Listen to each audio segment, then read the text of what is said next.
I'm Billy S, welcome back to the channel. Today I'm going to be putting on my armchair therapist vibes as we figure out who the most evil boss is from each Soulsborne game. Because despite how many fights you partake in across the series, most of the time you're fighting fallen rulers, entities of nature, or giant animals. You don't often fight actual villains, just creatures that follow their base instincts. And that's what today is for, as I figure out who the genuine villainous bosses are. So be sure to parry that subscribe button to stay up to date on all my future videos, and let's jump right in. The most evil boss from each Soulsborne game. Let me know your thoughts down below. Starting off with Demon Souls, there were only two options for this spot that made any sense. King Allant arguably is quite evil for beckoning the colourless fog to overcome Boletaria, causing the events of Demon Souls to take place. He shows no remorse for his actions, and even intends for the player to side with him when you reach the Great One at the end of the game. He was willing to sacrifice everything, even his own son Ostrava, who perishes mere footsteps away from the elevator leading to the false king's demonic clone. Yet this is just a man who is wrapped up in ambition. I'm not sensing spite or malice from his actions. He truly believes he's in the right and the sacrifices are worth it. It is evil, but the old monk is true evil personified. Banished from Latria by his queen for problematic behaviour, he found a golden fabric on his travels that possessed him, giving him the power to create a demonic army that could overrun his former home. Everything we know of the old monk points to him being the problem in Latria, which isn't to say the queen was a perfect woman, I highly doubt that. But look, the old monk's retaliation was extreme and knew no bounds. He returned to Latria, killed the queen with his own hands, created a giant prison where he locked up all of Latria's nobles, then crafted a puppet of the deceased queen who led sermons in the chapel in an attempt to trick the prisoners into worship, tricking them so that they might believe in Ascension to escape their current predicament, which really just meant they'd be taken away for the old monk to experiment upon. Latria became a festering, bloody swamp with a darkened, gloomy sky, host to man-made experiments that haunts its ivory towers now stained black. People were tortured in the prison, as shown by the various Iron Maidens and the constant bloodstains you find while exploring. What about the giant ballista outside the bridge leading to the chapel where prisoners would be forced to cross, with a majority of them getting gunned down, no chance at that false redemption? The old monk wanted this, wanted his vengeance, and the entirety of Latria was his plaything. Nobody was off limits. Therefore, when we reach his boss fight and the demonic robe abandons him, you can't help but feel a sense of get fucked, as the last to suffer from his actions was the monk himself.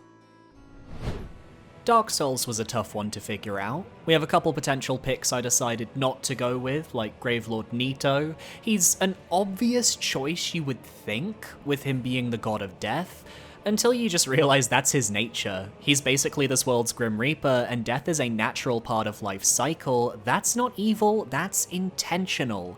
Seath was my runner-up choice. On top of betraying his entire species for humanity, he was also known for his horrific experiments, kidnapping clerics via his channelers for his dastardly schemes. He's a scientist, one completely uncaring of those around him. However, I recently talked about Seath's lore in last week's video, where I did a comparison between major bosses from Dark Souls 1, 2, and 3, and I didn't want to repeat myself for a second week in a row, so check that video out for Seathy evilness. Which leaves me with Manus, Father of the Abyss, as a form of evil that cannot be controlled even by Manus himself. For those unaware, Manus was originally speculated to be the furtive pygmy from the opening cutscene of Dark Souls. We believed this for a long time, until the Ringed City in Dark Souls 3 expanded upon the lore of the pygmies, giving us a new point of view.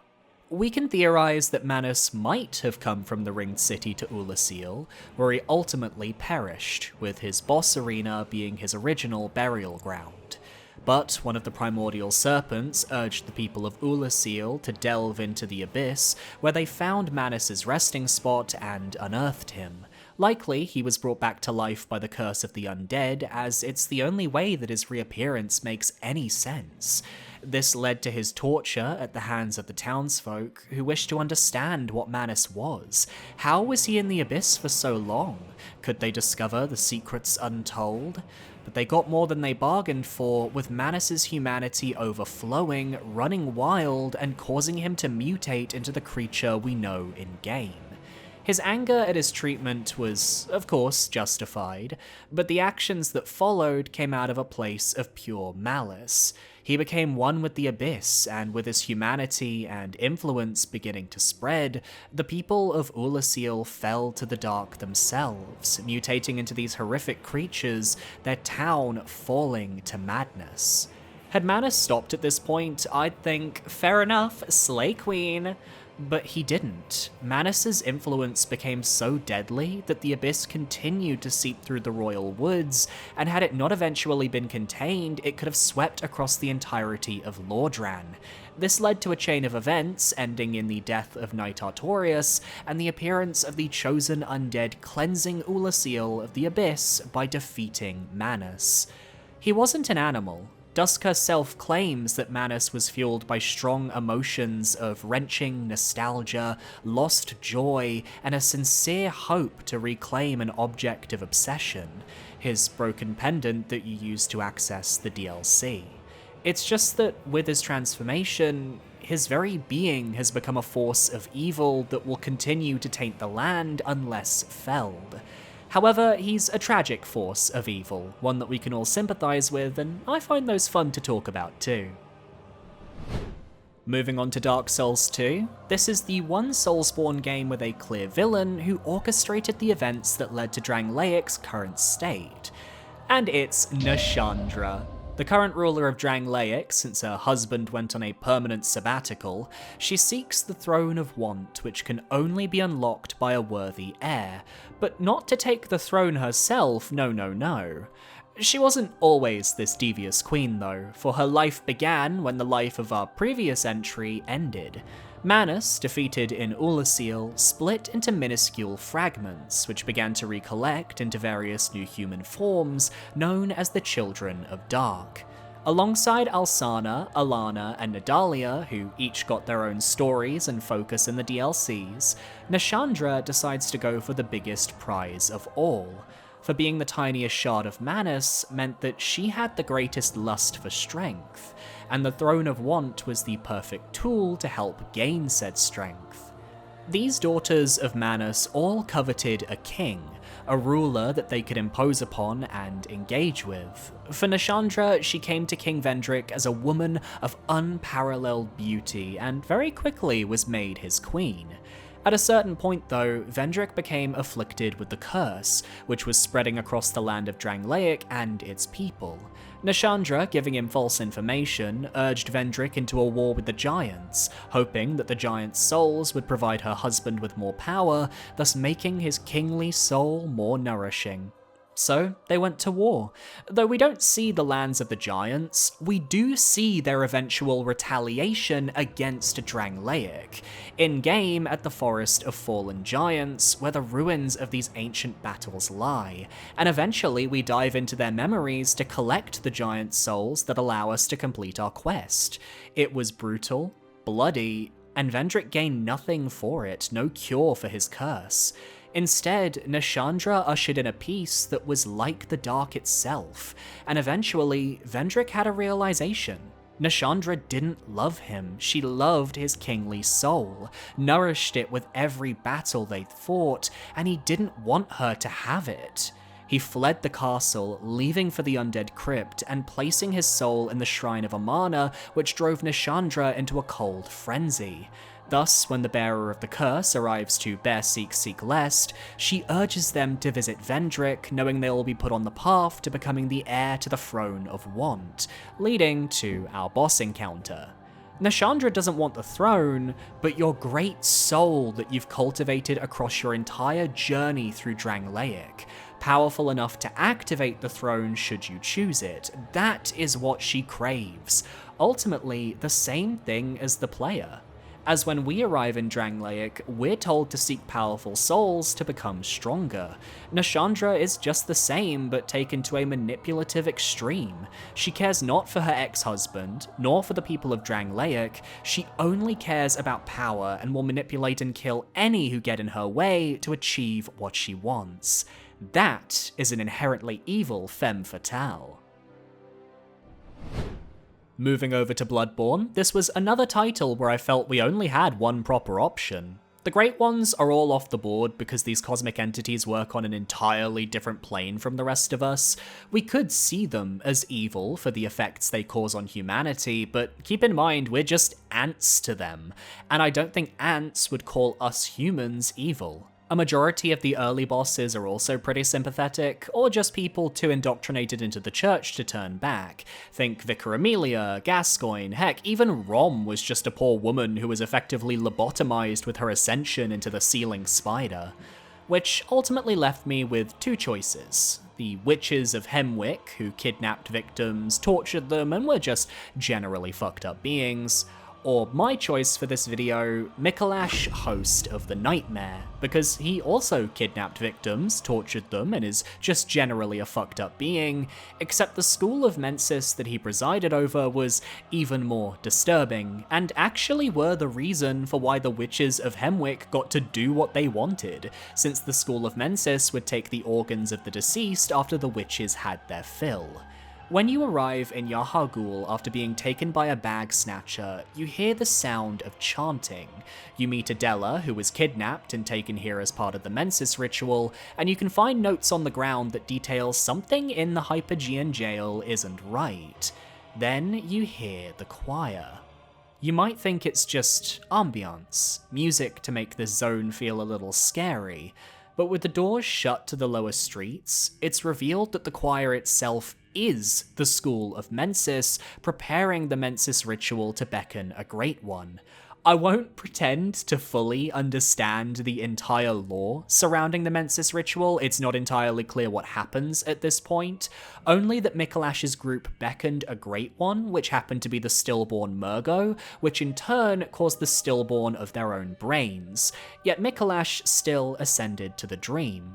But the toll of this ritual was high indeed, for as you descend Yahar'gul after the blood moon rises, you find the petrified corpses of hundreds of townsfolk trying to escape something horrifying, all of them likely kidnapped by the school of Mensis and forced into being a part of this ritual, sacrificed so they could hit up Murgo on Skype before it gets discontinued this year.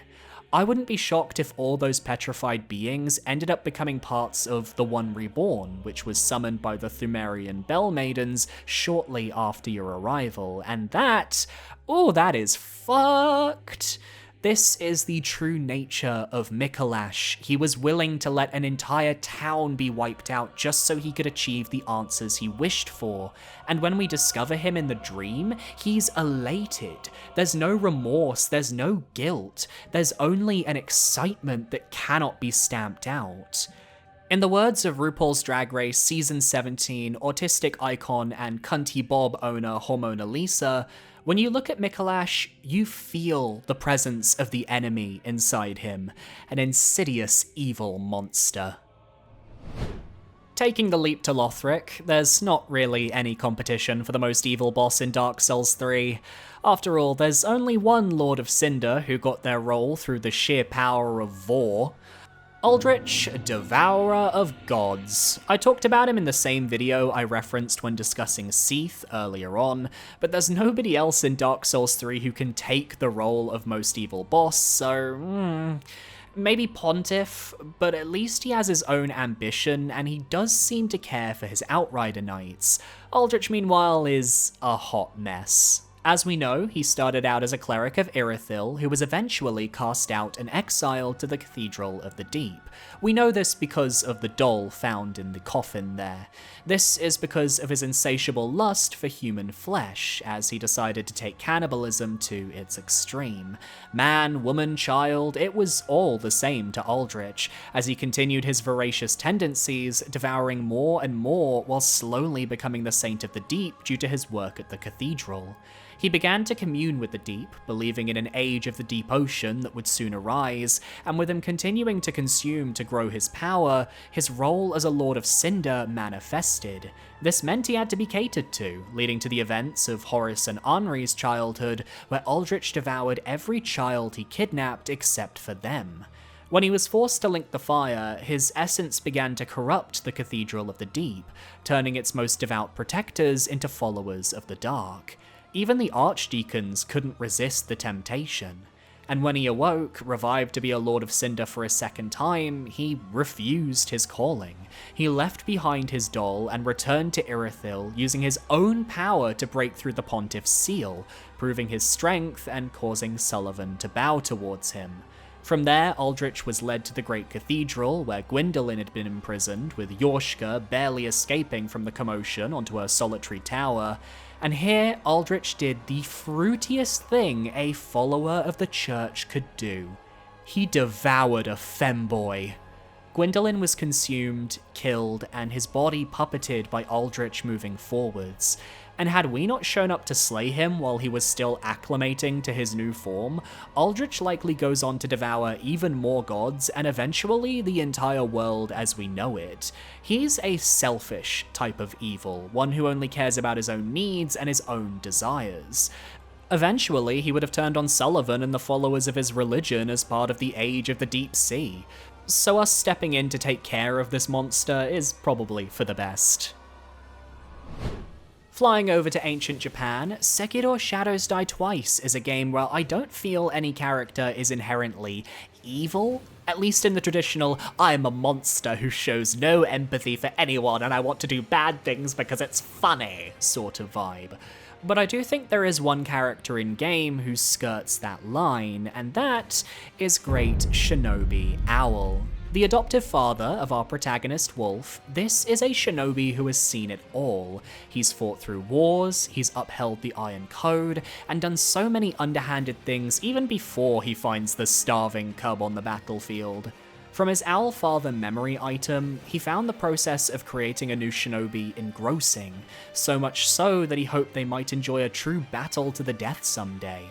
Everything he does for Wolf is manipulation. He had him train with Lady Butterfly when they were growing up so that he could become a better shinobi, knowing full well that one day he would force his son into a situation where she would likely be an enemy. He purposefully allowed the Hirata estate to be attacked, aligning himself with the Interior Ministry so that he might fake his own death in front of his son, which would allow Owl to move around untethered. Then, after the fight with Lady Butterfly, he comes up from behind Wolf and stabs him through the back so that Kuro would be forced to use the power of the dragon's heritage on his shinobi. Then, in the main game, he reappears with the Interior Ministry again to assault Ashina Castle and claim Kuro's allegiance. But Kuro is done with people trying to use his powers for themselves and rejects Owl right as Sekiro arrives. Now, we have two options here. Either side with Owl, leading to the Shura ending, or side with Kuro, progressing the story. Siding with Kuro has Owl lamenting our choice, before suddenly whipping his blade on us in an attempt to backstab. But we know his game. His entire fight is about deception. His ability to make you think one way only for him to hit you an entirely different way is unparalleled. He's crafty, he's tricky, he'll do a Dr. Wily please forgive me action at the start of his second health bar. It's iconic behavior, I must say. Should you go Shura though, Owl shows his true ambition to rule Japan. He tries to shuriken Emma, though she deflects like a queen. Then he goes off and kills Genichiro, claiming the second mortal blade and his head, which he brings back for the final cutscene, where he is then cut down by Wolf, who has turned full Shura. Owl reminds me of a dragon-type player on CBS's Survivor. They are an archetype who are strategic tour de forces who know exactly what they need to say and do to get the votes going their way, but as the game whittles down, their paths to victory begin to narrow as their threat level becomes too big to manage. And Owl is just like that. He doesn't have a path to victory because his threat level is just too high. He taught his son well, and Wolf has grown over the course of the game. So whatever way we decide to go, Owl can never win here.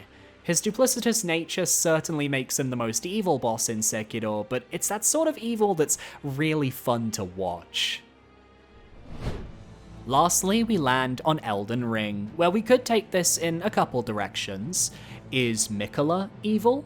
He truly believes in his crusade of compassion, and certainly feels what he's doing is righteous, but as we see with Ansbach, that is a terrible type of power to wield where you can compel the hearts of your subjects with charms. I wouldn't say it's evil, though. Messmer came to mind as well for starting a crusade against the people of the tower at his mother's behest and continuing said crusade long after it needed to be continued. He's not a good person, but I will admit that the Hornsense culture was exceptionally messed up, making him the lesser of two evils. Bale certainly is up there. He quite literally is a vindictive and spiteful dragon who matched the power of Dragon Lord Placidusax and wants nothing more than to watch the whole world burn, preferably starting with Placidusax. But I wanted something a bit meatier for this entry, so I popped back over to the main game. How about we look at you, Rykard, Lord of Blasphemy?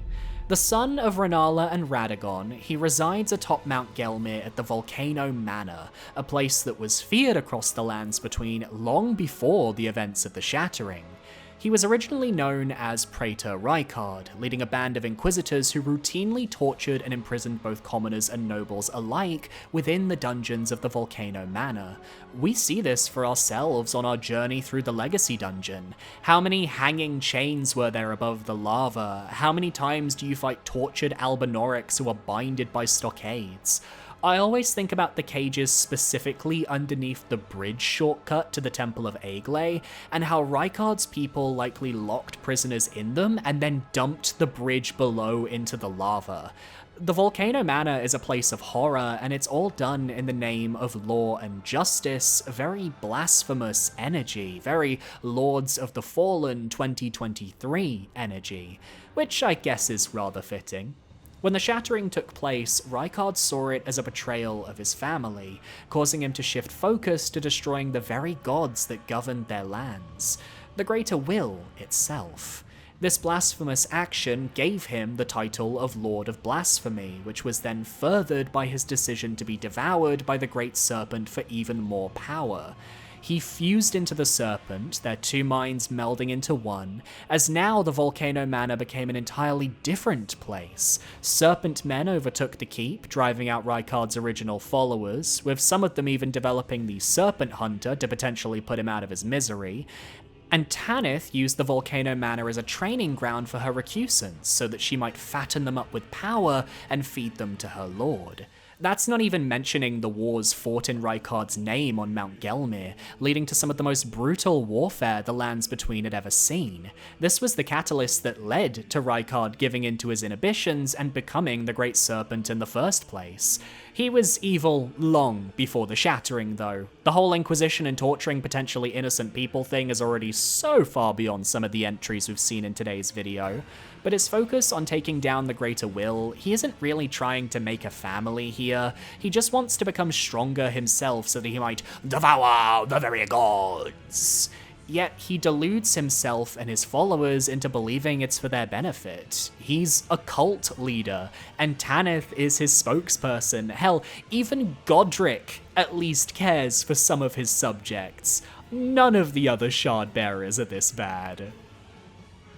And that's my list. Which of my picks do you think is the most evil? Let me know down below, and be sure to parry that subscribe button so you can stay up to date on all my future videos. Next week is going to be the Dark Souls area community ranking, so enjoy that. And yeah, I want to give a shout out to my YouTube channel members for supporting me for another month. You guys are amazing. It's $4.99. It gets you a shout out down in the description at the end of each video, and you get access to a Dark Souls 3 Soul Level 1 playthrough. It's pretty cool.